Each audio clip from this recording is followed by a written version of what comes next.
Chapter 2. Lehi takes his family into the wilderness by the Red Sea. They leave their property.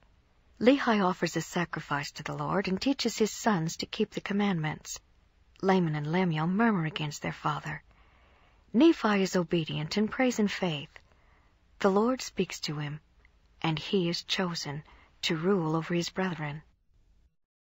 For behold, it came to pass that the Lord spake unto my father, yea, even in a dream, and said unto him, Blessed art thou, Lehi, because of the things which thou hast done, and because thou hast been faithful, and declared unto this people the things which I commanded thee. Behold, they seek to take away thy life.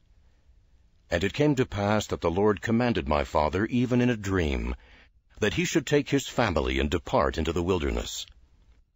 And it came to pass that he was obedient unto the word of the Lord, wherefore he did as the Lord commanded him. And it came to pass that he departed into the wilderness, and he left his house, and the land of his inheritance, and his gold, and his silver, and his precious things, and took nothing with him save it were his family, and provisions, and tents, and departed into the wilderness. And he came down by the borders near the shore of the Red Sea, and he traveled in the wilderness in the borders which are nearer the Red Sea. And he did travel in the wilderness with his family, which consisted of my mother Sariah, and my elder brothers, who were Laman, Lemuel, and Sam. And it came to pass that when he had traveled 3 days in the wilderness, he pitched his tent in a valley by the side of a river of water. And it came to pass that he built an altar of stones, and made an offering unto the Lord, and gave thanks unto the Lord our God. And it came to pass that he called the name of the river Laman, and it emptied into the Red Sea, and the valley was in the borders near the mouth thereof.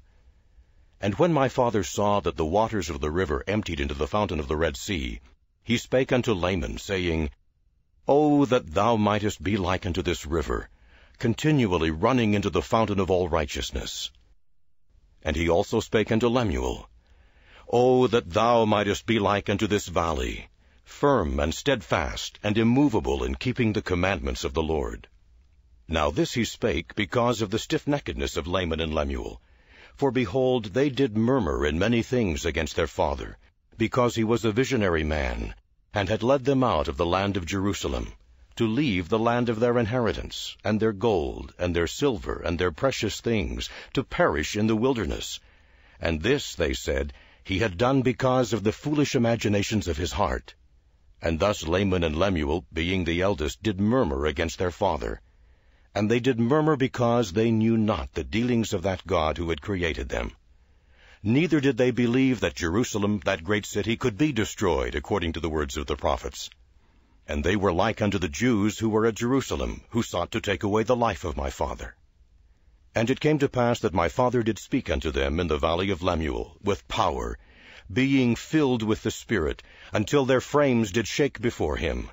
And he did confound them, that they durst not utter against him, wherefore they did as he commanded them.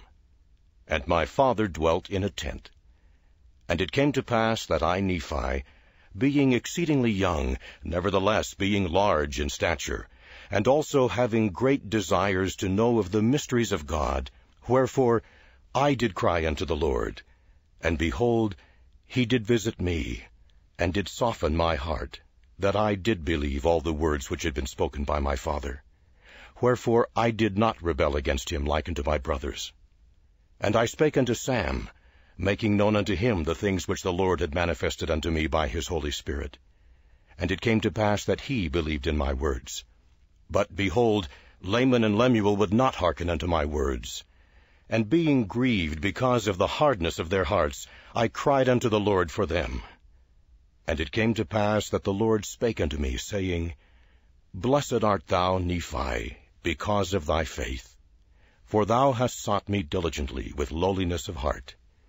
And inasmuch as ye shall keep my commandments, ye shall prosper, and shall be led to a land of promise, yea, even a land which I have prepared for you, yea, a land which is choice above all other lands.